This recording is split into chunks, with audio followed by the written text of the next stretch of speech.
Welcome to True Crime Garage. Wherever you are, whatever you are doing, thanks for listening. I'm your host, Nick, and with me, as always, is an optimist. Because while the U.S. is burning to the ground, he says, you need not worry, because the Browns have started training camp. Here is the captain. Get your massage tables out. It's good to be seen and good to see you. Thanks for listening. Thanks for telling a friend. Today, we are very excited to be featuring Strange Magic by the creative folks over at Fatheads Brewery. Strange Magic is an American IPA. The magic is in the masterful combination of hops that create this India Pale Ale. This is good hop flavor, maybe a little light on the hops with a good citrus finish. ABV 6.5%, garage grade 3 3/4 bottle caps out of 5. And here's some of our magical friends that we would like to thank for helping us fill up the old garage fridge for this week's show. First up, a shout out to Juliet in Detroit, Michigan. And a big We Like Your Chip goes out to Lauren in Richmond, Virginia. Next up, a long distance cheers to Vicky in London, UK. And a What's Up Buttercup to Mary Ann in Springfield, Virginia. And last, but certainly not least, we have Julie from Pequot Lakes, Minnesota. Everyone we just mentioned, they went to truecrimegarage.com and helped us out with this week's beer run. Yeah, BWERUN beer run. For more True Crime Garage, make sure you sign up on Patreon or Apple subscription, and we love you. Thanks for keeping the lights on, and that's enough of the business. All right, everybody, gather around, grab a chair, grab a beer. Let's talk some true crime.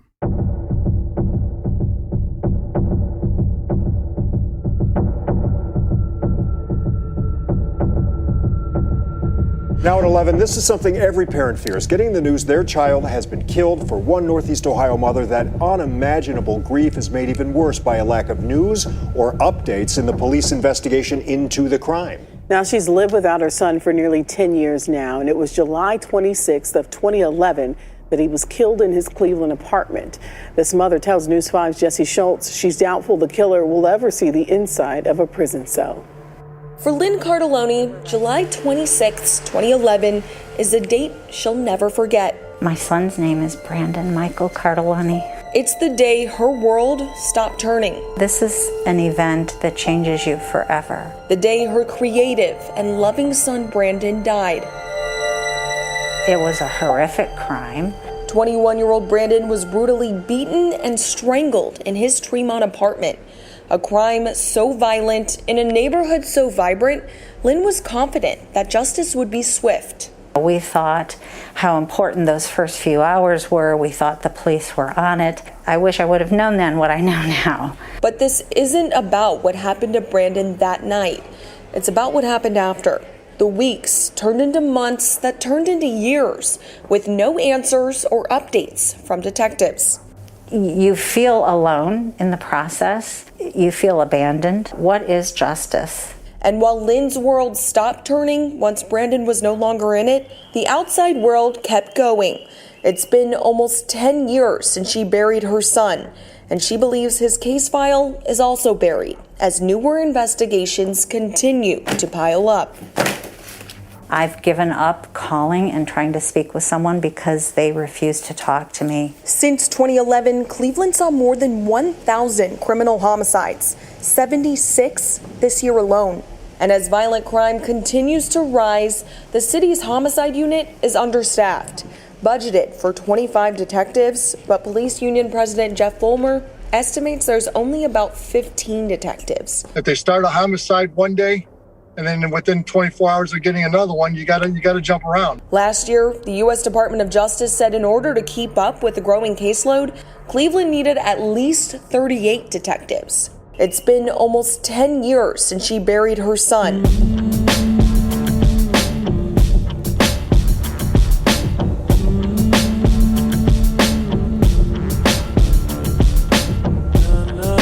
That news clip that you heard in today's trailer is from the good, hardworking folks over at News 5 Cleveland. You can check out their good work at news5cleveland.com.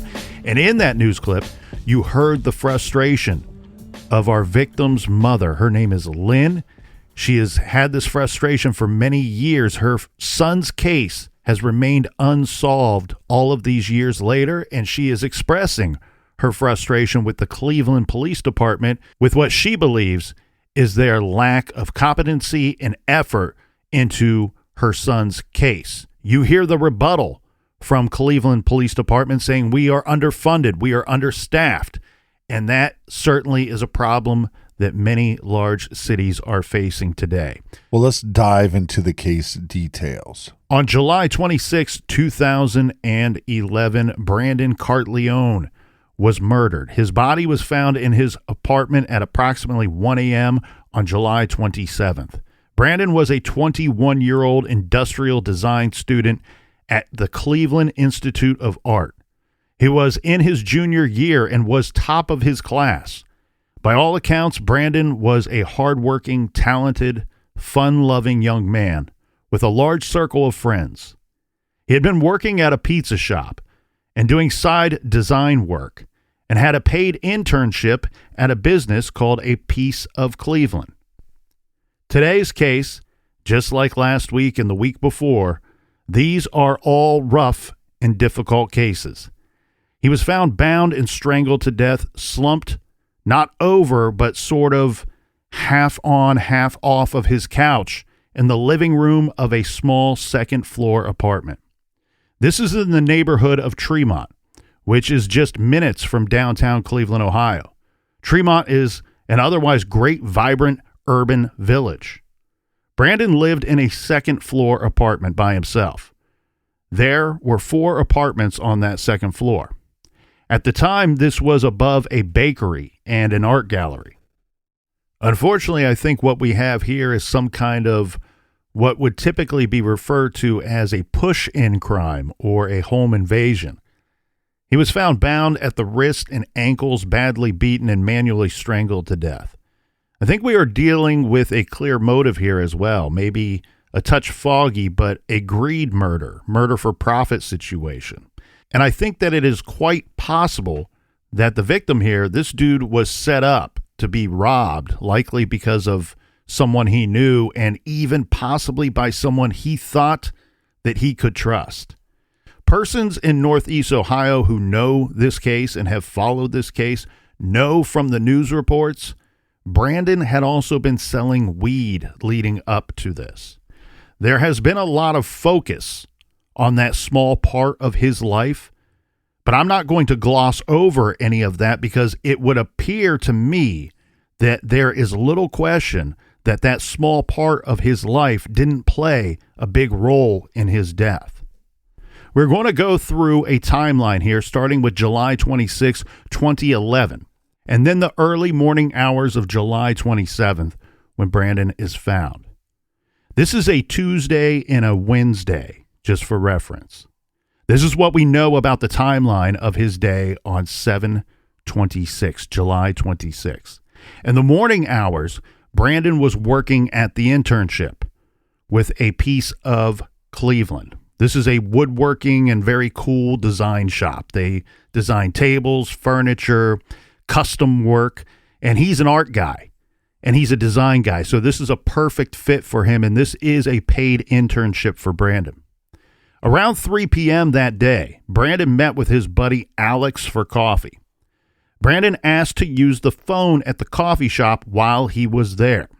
This should stand out to investigators and his family as odd, because Brandon had a cell phone. All right, it's 2011, so we're going back in time here a little bit. It wouldn't be completely out of the realm of possibility that he simply forgot his phone or did not have his phone on his person, asked to use the phone at the coffee shop that he had frequented. But to me, knowing what's going on, and as we go through this timeline, I think that people are going to want to put a big question mark and circle this detail in the timeline. Why did he use the coffee shop's phone when there were or should have been other options? Yeah, did he not want the person he was calling to know it was him, or did he not want them to have his phone number? Now, he and his friend after coffee rode around town on their scooters for approximately 2 to 3 hours that day. Afterwards, Brandon went back to his apartment. This is at 2173 Professor Street. He's in apartment number 1 on the 2nd floor. It's above 2 businesses, as we said. I believe there was also a 5th apartment that was at ground level. But the way to access his apartment, there was, from my understanding, Captain, a front entrance and a rear entrance to the building where it was simply a locked door, a door that would automatically lock. Tenants would use their key to get into that door, go up a set of steps, and then there was a hallway that would lead to the doors of each of those 4 apartments. Did they have an intercom system where he could buzz somebody in? No. And some have cited that that might be why some of the details in this case are as such.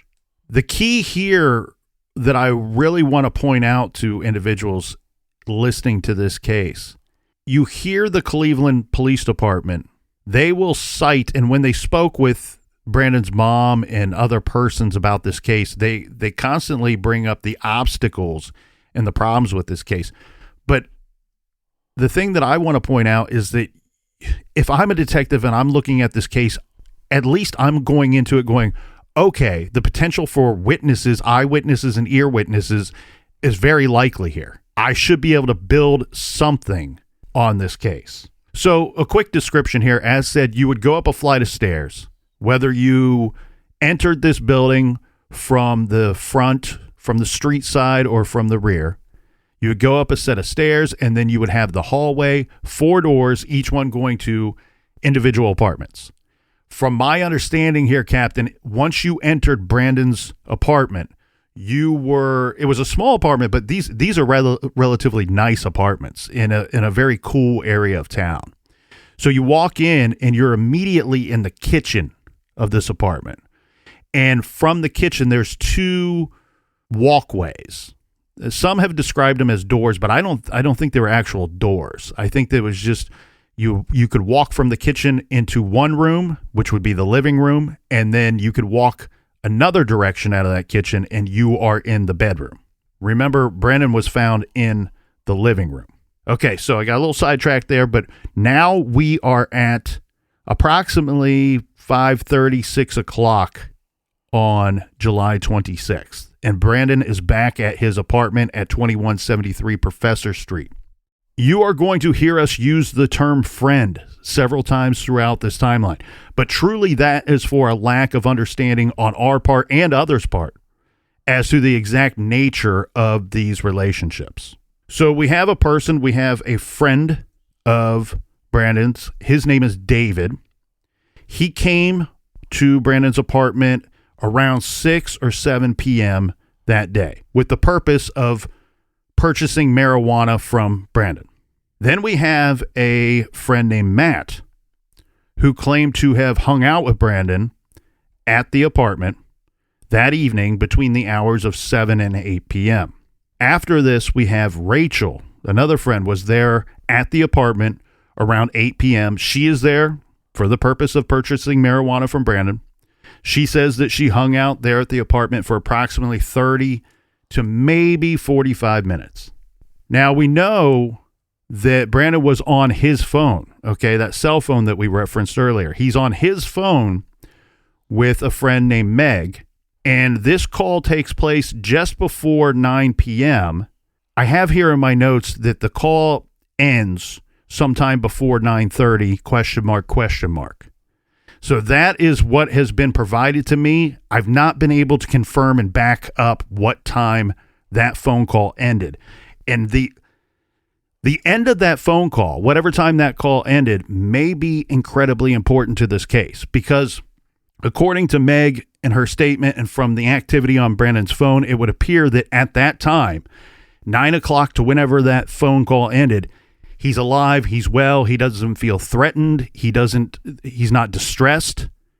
There's nothing crazy going on. Everything's as it should be. Yeah, it seems like everything is hunky-dory. Now, another friend of his, this is also a young man that he worked with at some point. His name is Deontay. He texts Brandon at 9:28 p.m. But phone records do not show Brandon using his phone after the call with Meg ends. So his friend Deontay texts him, and his friend is saying, he's texting him saying, hey, I'm coming over. But what we know is that Brandon never responds to this. He doesn't call Deontay. He doesn't text Deontay back. So if we are starting to look for flags of where there should be concern of where things start to go wrong, it might be sometime between 9 and 10 p.m., likely around the time of receiving this text, just prior or a little bit after. Yeah, it seems like this is the first red flag. We have Brandon's girlfriend. She calls him, all right? So she's on her cell phone. She is nearby. And as the story goes, she's driving in the neighborhood. She looks up. She sees the light to Brandon's apartment on, and she gives her boyfriend a call. This is at 10 p.m. approximately. She says that Brandon's cell phone picks up. She hears some voices when the call is answered, but they quickly hang up. The call quickly ends. She calls back and gets no answer. Now, later she would tell police she's trying to describe this because, again, this is a pivotal point in our timeline here. Well, when you call your boyfriend, you're expecting him to pick up. When you hear voices that maybe you don't recognize or just commotion, that's going to lead you to be concerned. That when the phone picked up, when she thought Brandon, her boyfriend, was answering the phone, and she heard the voices, she could not discern if it was actual voices in his apartment, people talking or doing something in his apartment, or if it was just noise from the TV. Yeah, that would make sense. The call was that quick. The pickup, hang up, it's that quick. She calls back. Brandon doesn't answer. Well, it'd be nice if this was a good investigation, but it wasn't. Just fact of the matter. Because when you have this short call, could it be a conversation that he was having? Was there people over at his apartment? Was he out at a bar? Was it just the sound of the TV? We don't know. And what would tell us that? Cell phone ping technology. But guess what? We don't have that.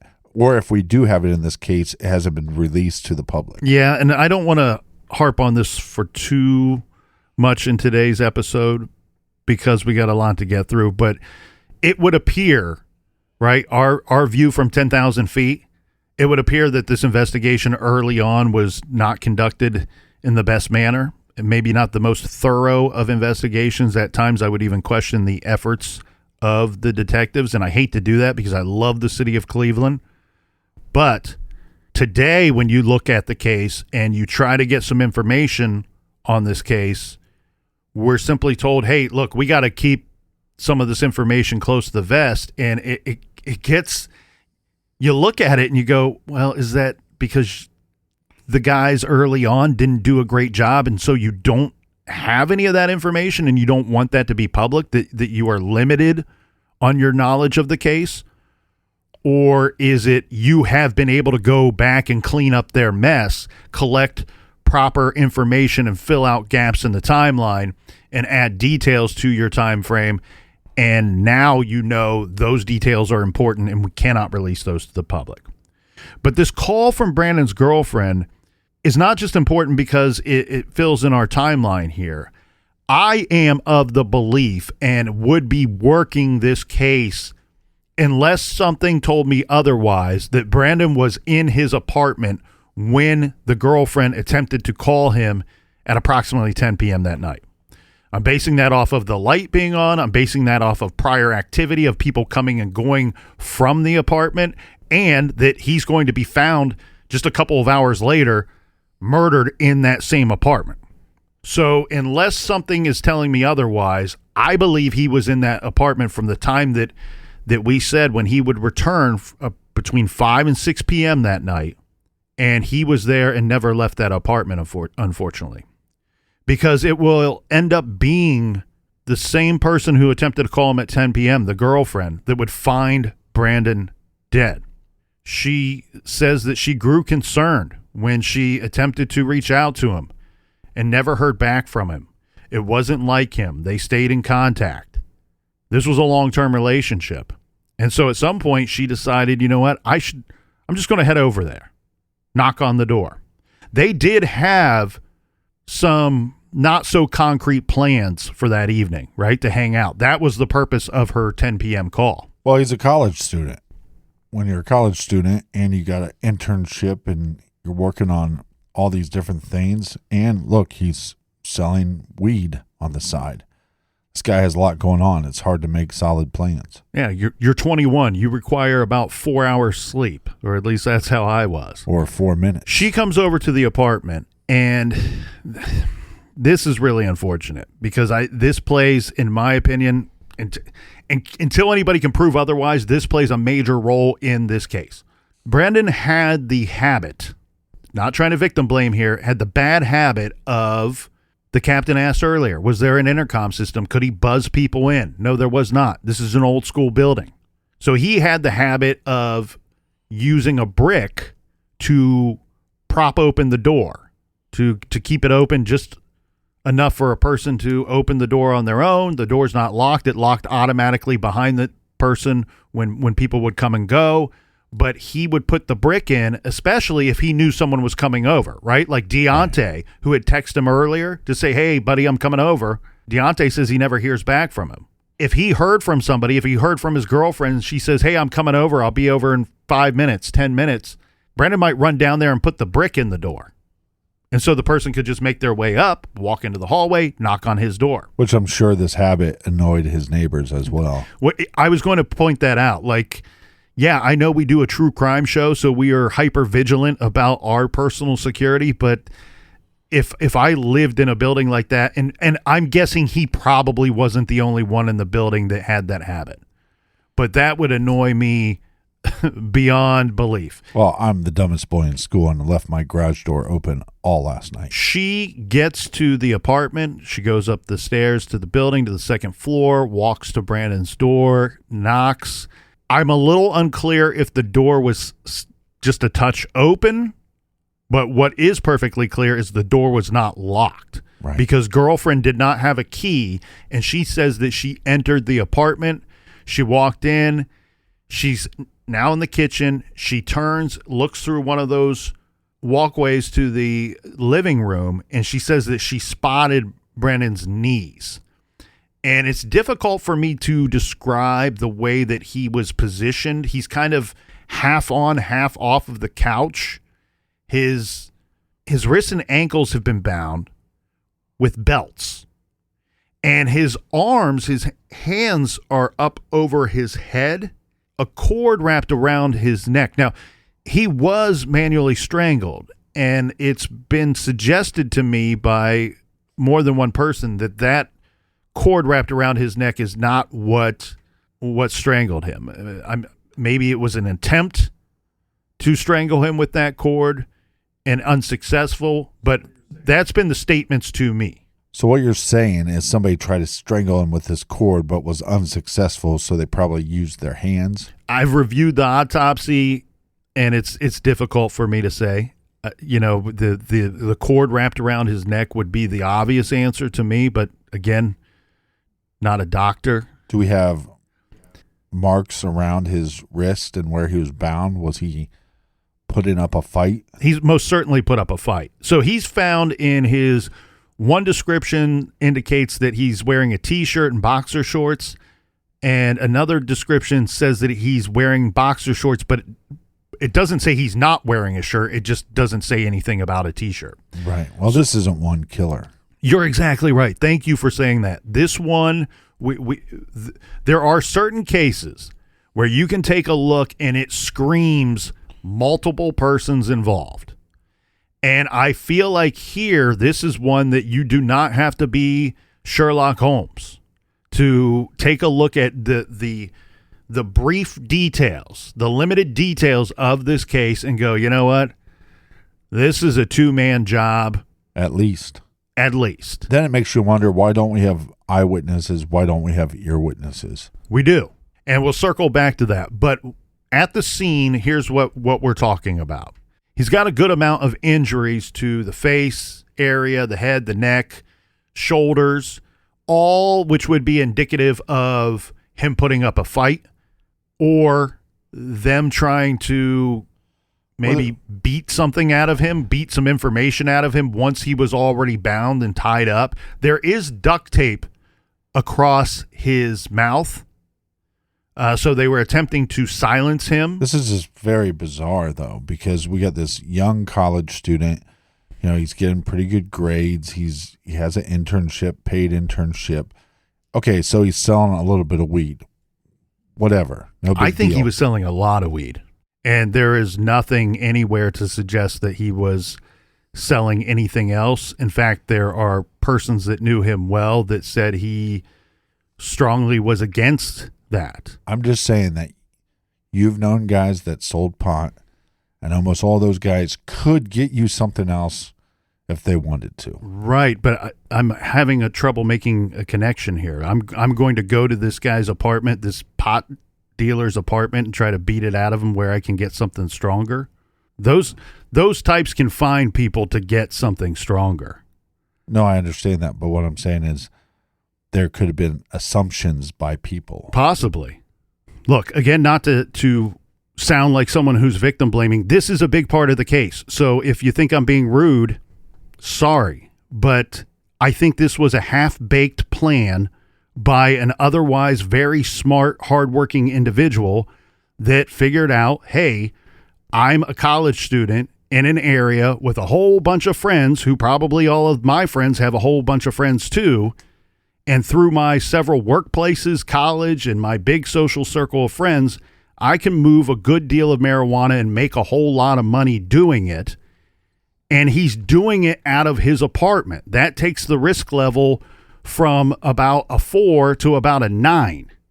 Now you're inviting persons in who you may not fully know what they're up to. You may not know what they do after you sell them a bag of weed or an ounce of pot or a quarter pound or however much you're moving with some of these individuals. One thing I believe is going on here too, which I've been told, no, we don't think that that's what was happening. And I say, no, like these circles, I've moved within these circles. I know how these things work. Within these circles, if you got one dude, he's buying from a guy that's moving way more than he's moving. Then Brandon's moving a lot, in my opinion. That means that there are persons under him that are buying from Brandon that are also moving product as well. What I think that we're seeing here is a guy that thought that he would do something that was casual, harmless, and make some good money, wouldn't hurt anybody, and he could profit from it. And unfortunately, his apartment became a target. He became a target. Persons were going in and out of that apartment with ease.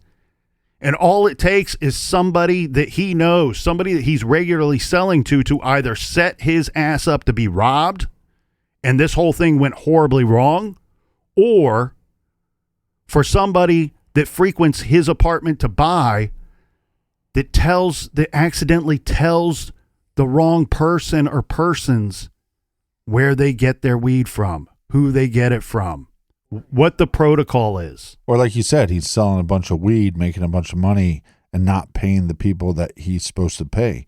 It's not like we have business. I don't think that's going on at all. I do not think that's going on at all, because we're not talking about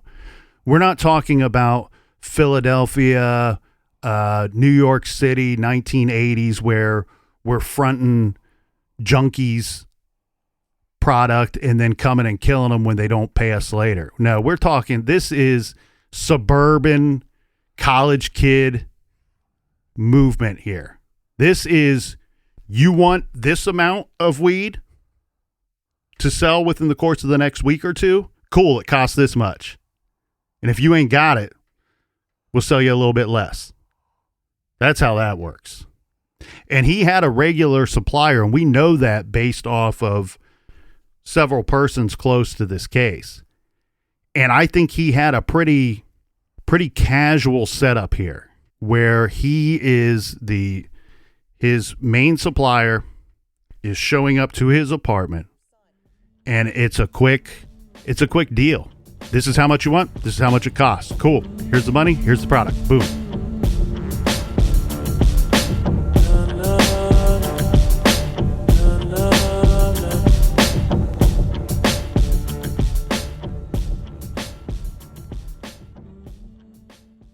This message is sponsored by Greenlight. Summertime is supposed to be an opportunity to slow down, but sometimes you can't help but notice that actually time is moving fast. Your kids are starting a new grade soon, maybe even a new school, and they're getting older. To help continue learning and build independence over the summer and stay connected as they start spending more time out of the house, check out Greenlight. Greenlight is a debit card and money app for families, where parents can keep an eye on kids' spending and money habits, while kids learn how to save, invest, and spend wisely. With Greenlight Infinity, teens can check in without needing to actually check in, thanks to the family location sharing. No matter which features make the most sense for your household, Greenlight is the easy, convenient way for parents to raise financially smart kids and for families to navigate life together. They do not teach responsible spending to our kids at school. They probably never will. It is a parent's job to make sure that we raise financially smart kids, and Greenlight is a great tool for you to do so. Sign up for Greenlight today and get your first month free when you go to greenlight.com/garage. That's greenlight.com/garage to try Greenlight for free. Greenlight.com/garage. Laundry on Spin Cycle? Give Golden Nugget Online Casino a spin. With hundreds of exciting games, Golden Nugget lets you live it up in your downtime.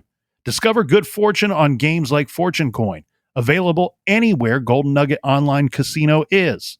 Instead of letting boredom hit, may your slots hit instead. Right now, new players can get $50 instantly in casino credits with just a $5 deposit.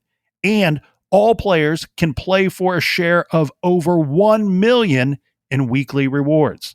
Sign up with code GARAGE and make any moment golden. Gambling problem? Call 1-800-GAMBLER or in West Virginia, visit www.1800gambler.net. Please play responsibly, 21 plus. Physically present in Michigan, New Jersey, Pennsylvania, and West Virginia only. Void in Ontario. One per new customer. Minimum $5 deposit. Max $50 issued in non-withdrawable casino credits that expire in 168 hours. See goldennuggetcasino.com/welcome for eligibility, terms, and responsible gaming resources. With big wireless providers, what you see is never what you get. Somewhere between the store and your first month's bill, the price magically skyrockets. With Mint Mobile, you'll never have to worry about gotchas again. When Mint Mobile says $15 a month when you purchase a 3-month plan, they mean it. I do not like to do business with anyone or any entity that provides me with complicated bills, upcharges, and is constantly increasing their monthly fees. It's dishonest. It's bad business practices. Mint Mobile is not that. All Mint Mobile plans come with high-speed data and unlimited talk and text delivered on the nation's largest 5G network. You can use your own phone number, and all of your existing contacts. Ditch overpriced wireless with Mint Mobile's deal and get 3 months of premium wireless service for $15 a month. To get this new customer offer and your new 3-month premium wireless plan for just $15 a month, go to mintmobile.com/TCG. That's mintmobile.com/TCG. Cut your wireless bill to $15 a month at mintmobile.com/TCG. $45 upfront payment required, equivalent to $15 per month. New customers on first 3-month plan only. Speed slower above 40 gigabytes on unlimited plan. Additional taxes, fees, and restrictions apply. See Mint Mobile for details.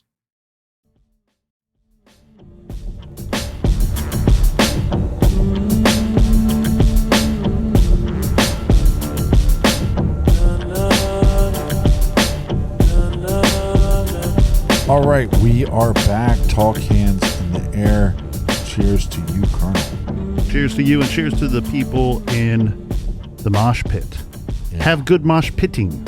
With this case here, we have Brandon's girlfriend who she's the one that finds him. And again, there's no interaction between the time period of 10 p.m. and approximately 1 a.m. when she goes to the apartment to check on her boyfriend.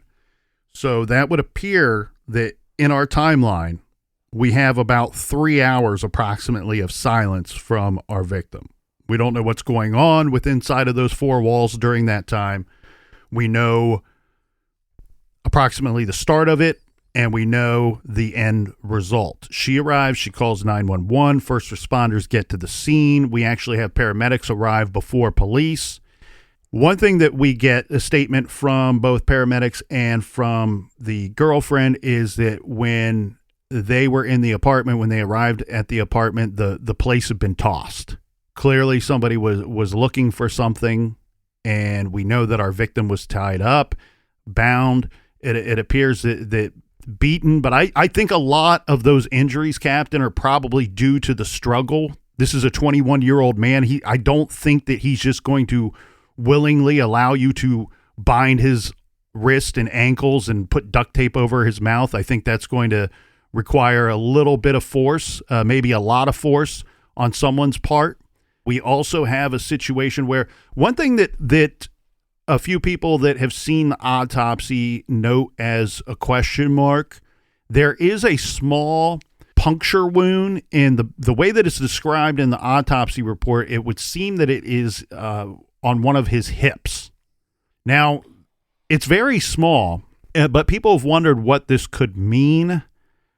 I don't want to get hung up on a small detail like this, because I think there was a good deal of a scuffle, let's say, right, between Brandon and some others. And I think that if he's just wearing boxer shorts, it's late at night. It's conceivable that he simply answered the door in a T-shirt and boxers at 9:30, 10 o'clock, 10:30 at night. If he wasn't planning on going anywhere, that makes sense to me. So I don't think that we have a situation where he's confronted by some people and they're like, all right, strip down, tie him up. Right. I think that he answers the door, because while the brick might be holding the door open at the bottom of the stairs, his door is closed to his apartment. He likely had to answer that door. And we have an eyewitness. One of his neighbors says that when she left her apartment, she saw Brandon. His door is slightly open, and he's talking to 2 individuals. And this neighbor said, in her opinion, that Brandon looked like he was nervous, maybe even scared. Well, there's your killers. Startled. Now, here's one thing that's missing from our timeline and from our details about this case. The witness claims to have seen Brandon holding, like protecting the door, preventing it from being opened further by having his foot, holding it tight with his foot. My question here was, when we've had people who've looked at this case and they get very concerned about what he was wearing and what he was not wearing when he was found, if the eyewitness, if the neighbor walks by and there's 2 people, try to put yourself in the shoes of the eyewitness here, Captain. Because what I hate about this case is a lot of the statements out there, they just don't make any damn sense. And sometimes it's just bad reporting. Sometimes it's just bad record keeping by the person taking the statement. Or other times, I wonder, if you're giving a statement that doesn't make sense, what are you withholding from that statement? Or what do you know that you're not telling us? Or are you making this up? Because if I'm walking down a hallway, I see a neighbor who's blocking the door with their foot, talking to 2 individuals, and you've described it as such that you were close enough to observe the look on his face of distress, to observe the foot holding the door closed. And where's the description of what Brandon's wearing? I just want to make sure that I'm understanding this eyewitness report. She's saying that the 2 individuals she saw they're in the hallway. Correct. He has his door cracked open, but is blocking it from going completely open with his foot or with his body. Correct. And so the door is open enough where she can see his facial expression. Correct. We should have a pretty good description of these individuals, at least roughly how tall they were, roughly what they were wearing, what ethnicity are they? Well, and that's where you question like the record keeping with the statements or the statement given, right? Like if so with some of this you want to go, well, did you see his foot blocking the door from preventing the door from being open further, or was that just an assumption you made? Right. You know, briefly observing and walking by. So the neighbor is an older woman, and I'm going to purposely leave her name out of it. If you dig deep enough, you might be able to find it. I don't know. But this is an older woman that lived on the second floor in another apartment. Here's what she describes. This is directly from my notes. She says that she saw two well-dressed, dark-skinned guys at Brandon's door the night of the murder. They were arguing with him, and when she walked past, they stopped talking. She told Brandon's mother, Lynn, that Brandon had a look of terror on his face and had the door propped open only a little bit with his foot against it so it could not be opened more. She walked to the corner grocery store, and they were still there, still arguing when she came back. She said they did leave, but returned 30 minutes later. That part of the statement I have a hard time wrapping my head around. She said they did leave, but returned 30 minutes later, that one of them had something in his hand, and they both went inside. The problem with this eyewitness statement, too, that I get hung up on is, what time was this, right? What time did she first see these guys arguing with our victim? What time did they come back? Well, I'm going to be nice to police because maybe we have a lot more details on this, and this is, look, I'm not a mine hunter, but if you have two guys arguing at his door and then they come back and then enter the apartment during the time frame in which we believe, and again, we don't have the statement from the eyewitness, but we can just assume that this is within the time frame of when he was murdered. Oh, yeah. So these are your killers.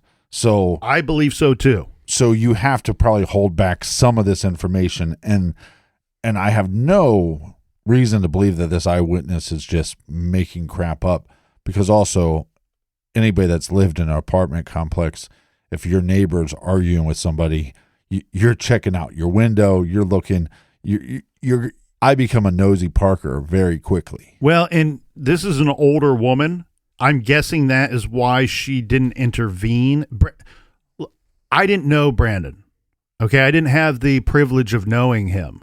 But from everything that's described to me about him and the persons that I've talked to, I believe that I had friends that I grew up with that were very much like him. Remember, we were looking at pictures of him before we hit record, and both of us are like, don't you get the feeling like you kind of know this guy? He looks familiar. Yes. And so if he's the guy that's described to me, he was probably friendly with this neighbor.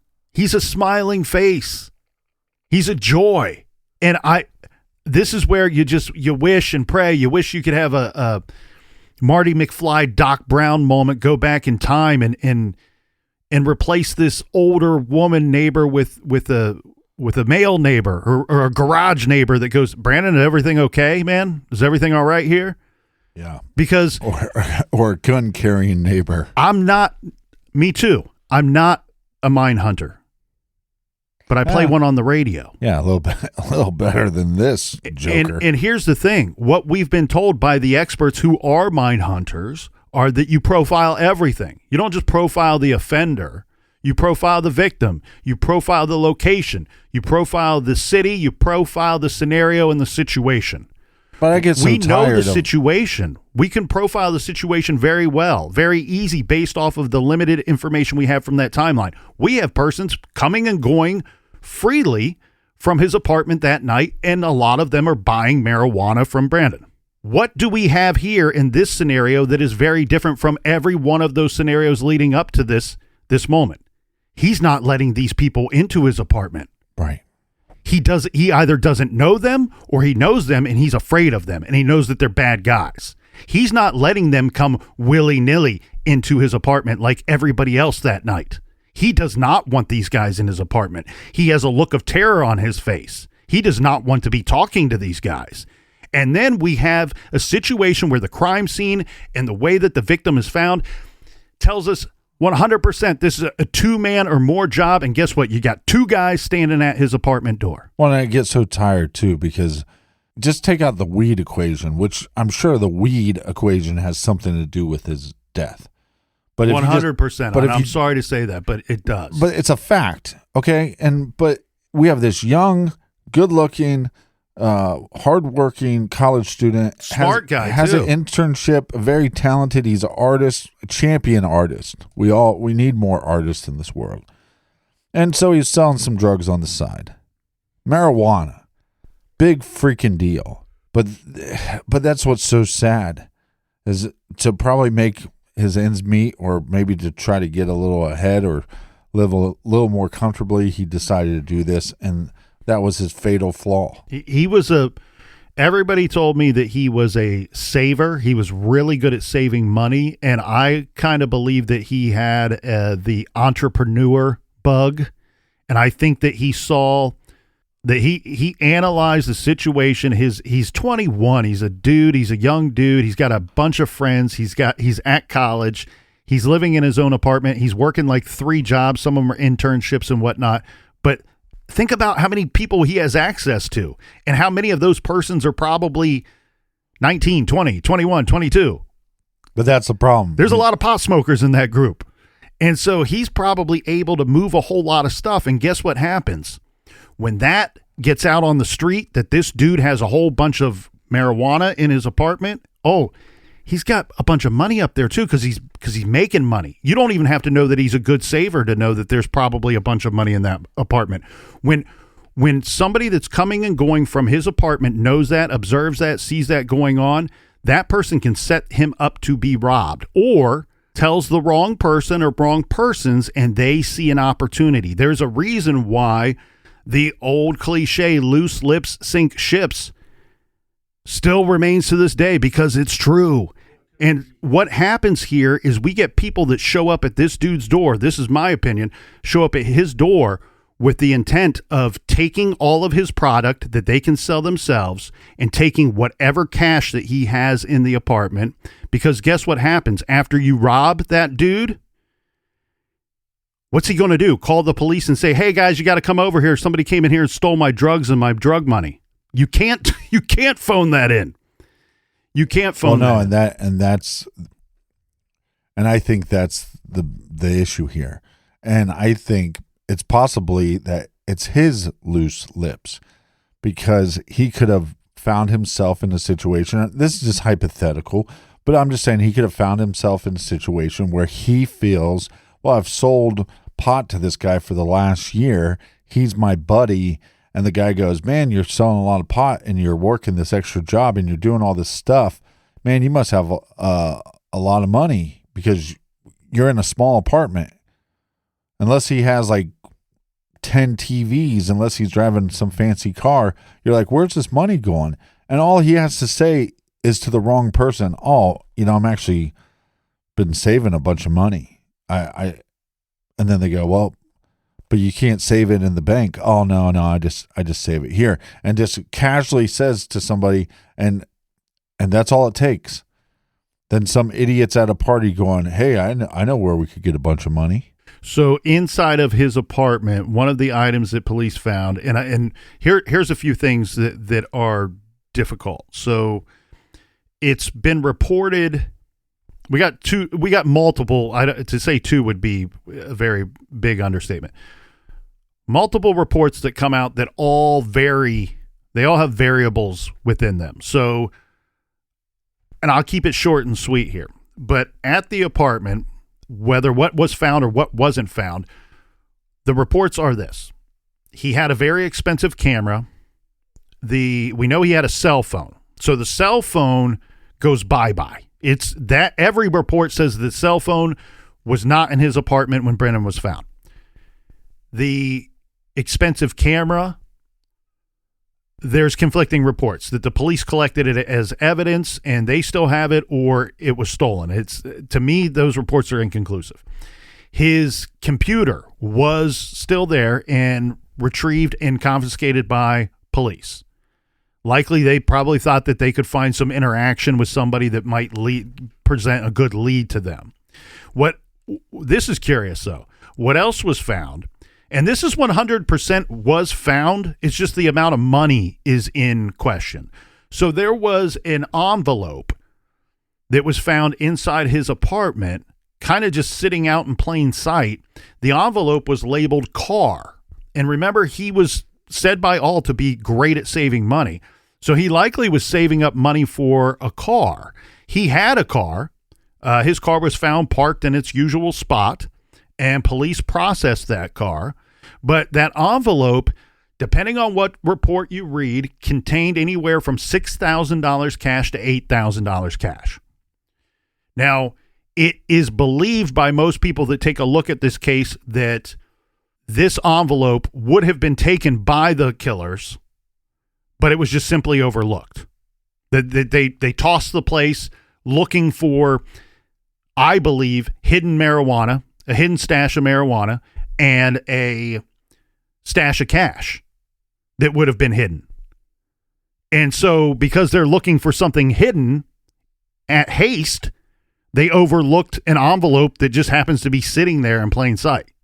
And one thing that is believed to have been missing, and again, this is different reports. Some reports say that the people that bought weed from him say that Brandon would typically use a large shoebox, and in that shoebox he may keep product, but at the very least he was keeping a stash of cash that he made from selling weed. Some reports say that shoebox was missing. Some reports say that the shoebox was found open with nothing in it. Right. Either way, it looks like whatever the killers went there looking for, they believed that they got it, and they got out of there. Now, one thing I do want to point out, too, that I found strange, people point to that puncture wound. It was such a small puncture wound. I think that that's a little bit happenstance. I think that these three guys were probably fighting and happened in the struggle. Yes, and that he sustained some kind of injury during the course of that.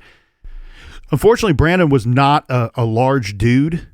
He was about 5'6" or 7" and about 165 pounds.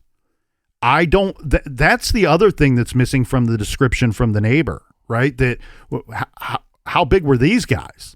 Right. Again, I think that's information that law enforcement is probably keeping back. And then I wonder too, like, do we have surveillance footage from around that area? Well, that's great. And I tell you what, you are absolutely right. I have to believe that. I would wager, here we go, Captain, going to wager Franklin that the captain is right. And here's why. Because the statements are that the same witness, the neighbor, says that at a later date, the detectives showed her a picture. Oh, here we go. Okay, and so the way that this has been described is that this was a picture with a lot of dudes in it, like a big group of dudes. It's been recorded that she points to two guys in that picture and says, these are the guys that I believe that I saw there that night. Yeah, now, here's the thing. Do we have DNA? We don't know that. Correct. But if we do, then we can collect that DNA. Why aren't they working this case harder? It just doesn't make a lot of sense to me. It seems like we have some pieces of the puzzle, but we can't complete it. Damn killers got lucky again here, right? Well, I think these stupid ass moose knuckles they're going to talk. They're going to tell somebody. This is too horrendous of a situation to have these guys not tell somebody. The problem is the people they probably told are piles of shit themselves. And so maybe they'll get busted for something and go, hey, I can tell you information about this other case if you give me a deal. I think that there was somebody that was going to be there that night or was there that night that set him up. And here's why I say this. I think that Brandon you already talked about how busy he would have been. Yeah. Right. With all that movement. And he lives an active outdoor lifestyle as well. He was big into skateboarding. We know that he rode his scooter with a friend for 2 to 3 hours that day.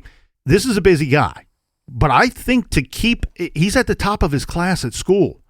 He is successful with these internships. They're paid internships. He has a job, and he's and he's got this side hustle going on too. You're only successful in all of those realms if you maintain a calendar. And I have a feeling here that unfortunately Brandon probably had a routine, and I think that people that bought from him were aware of that routine. Hey, he's good to go if you contact him on a Tuesday or Wednesday. Why can we profile that? We see a lot of people coming on that Tuesday night to buy weed. He's good to go on a Tuesday or Wednesday. That means he's holding. And that's when you want to show up if you're going to rob him. You want to show up and rob him while he has cash and while he has product.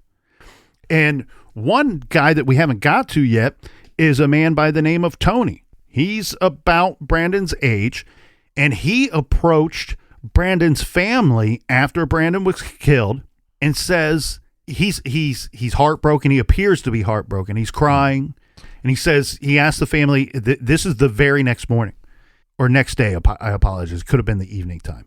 He approaches the family. Says, "Is it true? Is it true? I heard he was killed. Is it true?" And yes, they tell him it's true. And he says, I was supposed to be there last night, but I was out of town. I didn't get back until today, and I heard the news. He was my friend. Sounds like he's setting up an alibi. Well, and look. Is Tony a phony baloney? Well, Tony's Egyptian and described as always dressing well. Well, there you go. I'm not trying to say that Tony was one of the two guys spotted by the neighbor. But he might know them. He might know them and may have sent them there. So he doesn't necessarily have to be back in town to be involved.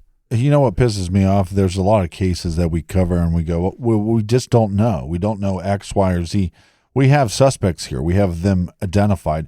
If they have a picture of a group of people and they have the neighbor identify these two individuals out of that picture, law enforcement knows who these ass clowns are.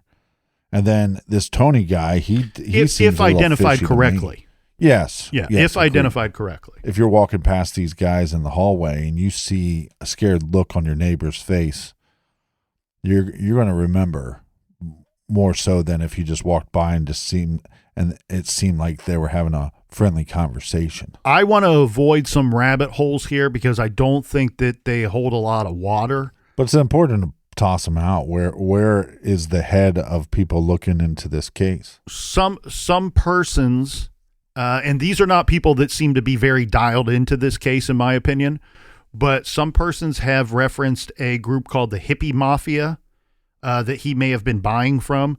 Other persons have referenced the Hells Angels.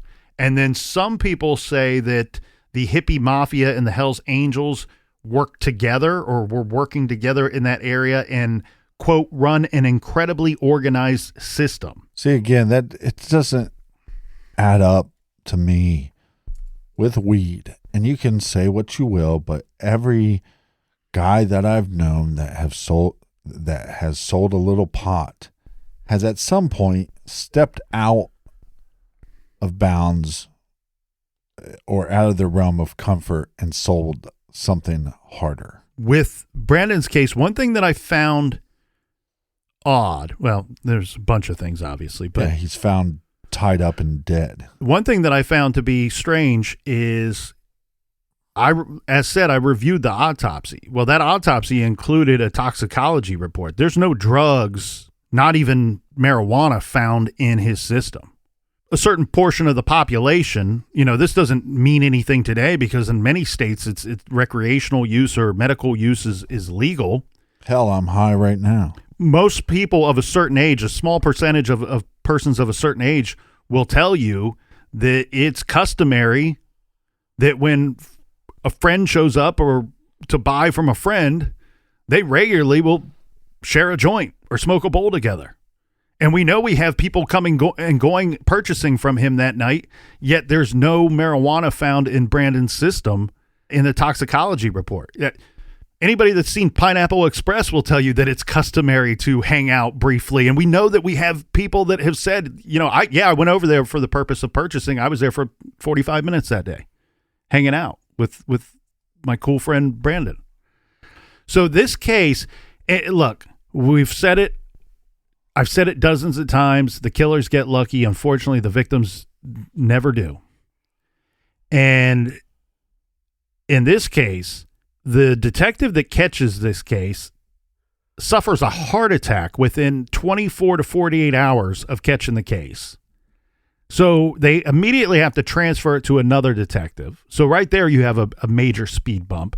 I think the other problem for this case is while we have some detailed information of that last day for Brandon and people coming and going and people that he interacted with, we're sitting here looking at that information 13 years later. At the time, these people were conducting illegal activity themselves.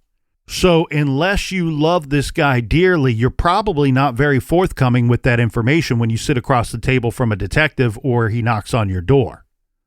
Did you see Brandon? Yeah, I saw him yesterday. Why? What were you doing? What did you guys talk about? What was the purpose of your visit? Were you at his apartment? Details get stepped over and purposely left out of those conversations and statements because there is illegal activity within those statements, within those details. So we don't know how much of this information the detectives were privy to on day 3 or 4 or 5 of their investigation. So where do we go from here in this case? Well, one thing that's great about this case, let me step back a second and talk about something that's not so great. You asked earlier about cell phone technology, and I am of the belief, we live in the thank God we live in the day where we see DNA. It's almost every week, every other week, some 30, 40, 25-year-old case is being closed out. We're finally getting delayed justice for a victim and their family using DNA technology to connect it to the perpetrator. I am of the belief that one day, and we might be very close, maybe we're there now, but cell phone technology will surpass the numbers on solving crimes, solving homicides beyond DNA. And so Lynn, Brandon's mom, was the person that was paying for his cell phone. And we talked about Brandon being a good saver. There are people close to this case that believe that he could have had anywhere between $20,000 to $80,000 between cash and product in that house, in his apartment. $80,000. There are people out there that will do a lot of crazy, dumb, horrible shit for $80,000. And with his cell phone, Lynn, his mother, because it was stolen, because it was not at the crime scene, it was not found, it was one of the items we know to have been taken, she continued to pay that cell phone bill every month. She thought that cell phone, if they could find the cell phone, they could find the killer. And so she went to the FBI to have them ping the phone because she's like, look, I'm still paying on this phone and I'm still paying on it because somebody's using this phone. Somebody's racking up the bills on this thing. And so she had to go to the FBI to get it done. The FBI, they ping it and they say that they have, this is 2012, right? Months after the murder. They say, we've pinged this phone. We know its general location. We don't have jurisdiction here. The Cleveland Police Department Homicide Division has jurisdiction here in your son's case. We are going to give them the information we have, and they can use it to find that cell phone. This will make you tear your hair out. So sit on your hands for a second here, everybody. Or your thumbs. This information is given to the Cleveland Police Department, and they delay. The homicide detective that was, air quotes, working Brandon's case said he was too busy to go to that location to look for the phone on multiple occasions, eventually telling Brandon's mom that, I went to the location. It was an apartment complex, and because of the amount of people there and the amount of people living in the building and in the complex, we couldn't locate the phone. Congratulations, Detective Dickweed. Now, I say all that to say this. Here's where there should be some optimism for Brandon's case. This case, the investigation, at some point was transferred from Cleveland Police Department Homicide Division to the FBI, to their local office. Good. And there are agents currently working this case. I have spoke with the FBI about Brandon's case. We didn't go into great details about certain things, but what I was told is that it is an active case and that there is reason to be optimistic for the future of this investigation, that it will not drag on forever. That should be good news for Brandon's case. Well, he deserves justice and his family deserves justice.